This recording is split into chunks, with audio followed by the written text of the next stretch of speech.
I'd like you to imagine something with me for a moment. Imagine you wanted to save elephants from extinction. It's your life's goal. No fame for you, no fortune.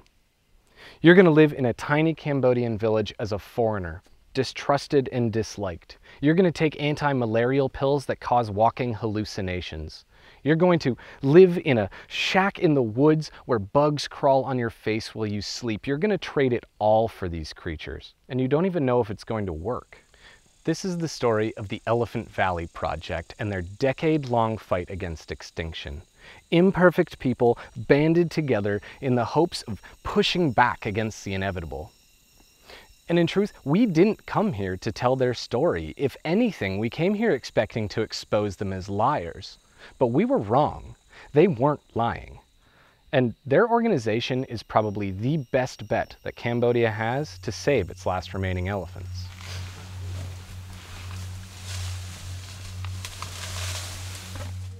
And I want to start by acknowledging just how hard this story is for us to tell. They deserve a documentarian far beyond my skill, and I genuinely hope someday they get one. But in the meantime, they're kind of stuck with us. So let's get into it. To begin, I guess it's best to explain how we ended up here.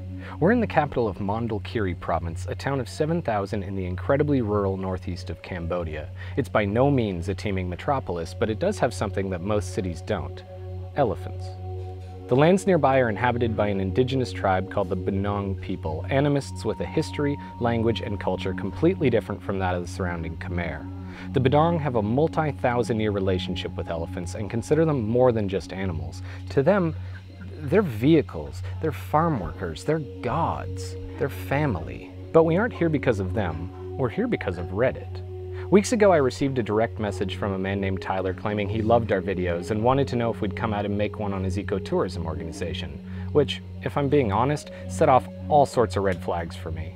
I may be overly cynical, but if someone says they love you and follows up by saying they want something, chances are you can ignore the first half. And the sad situation is that elephant tourism in Southeast Asia is rarely ever what it claims to be. The more flowery the language, the more likely it's scamming idealistic tourists. Almost nobody is looking deeper into these organizations to see if they're anything like they're claiming. Tour agencies don't really care, so long as they get the 5-star review. Money talks, and elephants are money. My research found virtually no third-party evidence to confirm Tyler's organization was legit. In fact, the only thing we could find made it seem like the locals hated them being here. So while we agreed to his invitation, the strong expectation was that we weren't going to tell the story they wanted. But the truth is a shield.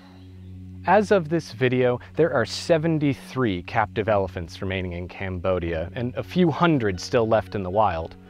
And of those 73, about half live in the areas surrounding this town. They're communally owned by the Benong people, and some elephants can have up to 45 different owners. They're the last of a dying resource, of a dying culture. But it wasn't always this way. Within living memory, these communities would have had dozens of elephants each, and their entire society would have revolved around them. Elephants would transport villagers to market, they'd carry crops from the farm, they'd haul logs, move stone, and serve as the heart of an entire religion. Split between dozens of elephants, it was light work. A few hours a day earned them a life of relative leisure. But all that changed as the Great Die-Off began. Already a collapsing commodity, the Vietnam War brought a bombing of this region that was unprecedented in history. US bombers targeted elephant convoys trying to disrupt Viet Minh supply chains. Hundreds died. When the Khmer Rouge took over, starvation, overwork, and sadism killed hundreds more. Communities that one generation before could claim 20 working elephants now had 1, 2 if they were lucky. But the work required was the same. For those elephants that survived to the modern era, they were now doing 10 times what they'd done before. And they were older. These aging elephants were being worked to death. They had their limbs broken, but they had to keep working. It wasn't that the Benong were trying to abuse these animals, it's that they were trying to sustain a way of life that was quickly disappearing. When the farm is struggling, you can't just retire the tractor, no matter how rusted it's become. By the early 2000s, the situation was dire. The last link protecting the elephants' complete devastation were a people who were struggling to survive themselves. The Benong were being dragged into the cash economy completely unprepared. Exploitative Khmer businessmen bought everything they held dear: their land, their elephants, their forest. As some of the poorest and least educated people in the country, they had little choice. How can you fight something you don't understand? So in steps a foreigner. In 2005, a Brit named Jack comes to Mondulkiri. He isn't an expert in, well, anything really, but he's what you'd call, I guess the polite word is driven. He doesn't understand the Benong and the elephants, he doesn't really understand the Khmer and their government, but he does understand the cash economy. He understood the white tourists now starting to flood into the country. He understood the shift towards conservation in the West and how to tap into it. And with that tiny bit of knowledge, he turned this town on its head. But saving elephants is about more than bringing in tourists. It requires a cultural shift at every level of society. It requires setting up a forest reserve free of poaching and logging. It requires building up the local communities so they no longer need to sell themselves wholesale. It means protecting more than just the elephants, but the entire ecosystem around them. In a country that's losing 1/10 of its forest every decade, that's easier said than done. And when you change the economy, the people who relied on the old ways aren't just going to roll over and accept it, especially from a foreigner. It wouldn't be a stretch to say that the EVP are hated here in town, not by everyone of course, but a vocal minority. If you go to cafes, you'll see petitions against them. If you talk with the other tour companies, they'll slander them without prompting. To an inexperienced tourist, they'd probably seem like the enemy, like white imperialists stealing bread from the mouths of local people.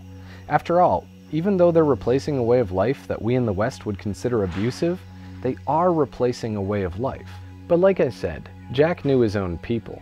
Tourists heard his call and Mondulkiri began to explode. Hundreds of tourists became thousands, and then tens of thousands. People who a decade before would have been riding exhausted elephants up a hill were now paying to see them eat bamboo from a distance. When researching this story, we went out with a number of the different tour groups to sort of see what they had to offer, experience all we could. In truth, we had expected that we were going to, at the very least, expose somebody, pop a lie somewhere. But when we got here, what I personally experienced changed my point of view. This isn't just about environmentalism, it's more about economics. What Jack did is, when he came here, he didn't quite tell people that they were wrong. He showed them that more money could be made simply by adopting his system. And with the money he was making with his own organization, he fundamentally altered the future of this species. When we went out with the EVP, we saw a genuine desire to do right by these animals and to educate the tourists who'd paid to visit them. Instead of sugarcane, the tourists were given a medical checklist and taught to read signs of distress. Teenagers who would have otherwise blushed at the word were asked to inspect wounds to an elephant's vagina. Not exactly a whistle-stop photo tour. The only time they were even allowed to approach was to clean fly larvae out of the skin. They took a group of kids who were completely ignorant and gave them an education. Sure, they didn't get the perfect selfie, but they left better people. And with their money, the EVP has helped the Benong preserve 2,000 hectares of their ancestral forest. It's paid for schools, for vets, for education, and forest rangers. It has given thousands of jobs to the local indigenous community. Now let's compare that to the situation with Leaf, one of the newer competitors trying to capitalize on the tourist boom. Leaf is a perfect example of the local market trying to keep up. Without EVP, they wouldn't have batted an eye at selling whatever a tourist wanted. They'd originally offered elephant rides, for years even, but the market eventually just wouldn't accept it. The times had changed. Angered at what they saw as unfair competition, they started a smear campaign against the EVP. But the truth is a shield, and it failed. So they decided to recreate themselves in their image. They copied their website and documentation. They bought 100 hectares of forest and gained NGO status. And in doing so, they've become successful, but not completely. Because they didn't truly copy them. They'd created a husk, almost a shell of what they needed to be. The moment you join their tour, it's clear what they are. They treat their elephants like trained animals undergoing a performance. Tourists are brought to engage, not to learn. The elephants are made to swim against their will, and when they fight back, they're kicked and forced into the water. We watch their mahout spray Raid into an elephant's infected wound, just inches from a poster promoting their top quality vet services. Elephants were threatened with a stick to the face, and they recoiled like any animal who has a history of abuse. But the selfies? Oh, much better selfies. In perhaps the most telling part of our experience with Leaf, when we were reading their documents on how great their treatment of animals was, their office manager kicked a stray dog in the face. And I don't say this to imply they're evil, they're not. Pretty much every other project in Mondulkiri felt the same. I honestly think they're trying to do the right thing. But Leaf's actions are much more in line with the average Khmer attitude towards these animals than EVP's are. It's easy for us to judge their treatment of dogs, but how do you view a rat?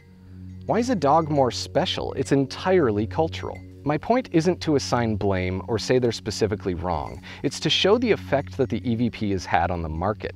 Their competitors know they have to change to survive. They just haven't quite figured out how. Or perhaps more accurately, why. But if you're in North America researching on the internet, they might as well be the same organizations. And that's the real value of Jack's legacy here.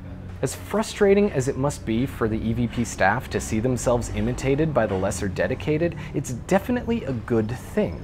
The market that was just a decade before built on abuse is being forced to change. It isn't there yet, but the evidence of its success is everywhere. While they haven't quite figured out how to put the words into practice, they do see the writing on the wall. The market has shifted beneath them. The EVP may be losing the war of internet misinformation, but they're winning the war on the ground. And ultimately, that's the goal. This is a culture war. With it has come the natural backlash of being forced to change. But the real question at play here is not who's right or wrong, but what is an elephant? What are they for? Are they horses meant to be ridden? Are they oxen meant to plow our fields? Or are they wild animals meant to be kept away from human society entirely? There's no right answer, only a spectrum of opinion. Where you fall on that spectrum is completely up to you, but with just a few hundred left, it's a window of opinion that's soon to be closed for good. The EVP are forcing this market to change, for better or worse. If you think that's a good thing, pay them. Get that worse selfie, learn about wounded vaginas and deforestation and indigenous rights. But if you want to swim with the last remaining elephants in Cambodia, their competitors are happy to oblige, at least for now. The choice is yours to make, but don't forget that by making it, you're genuinely changing things. You're the market. They're just a supplier. This is Rare Earth.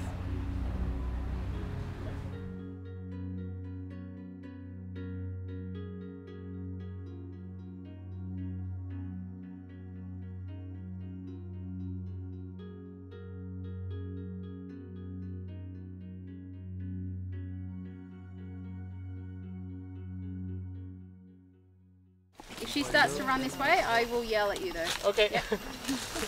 Just let him learn, it's the only way.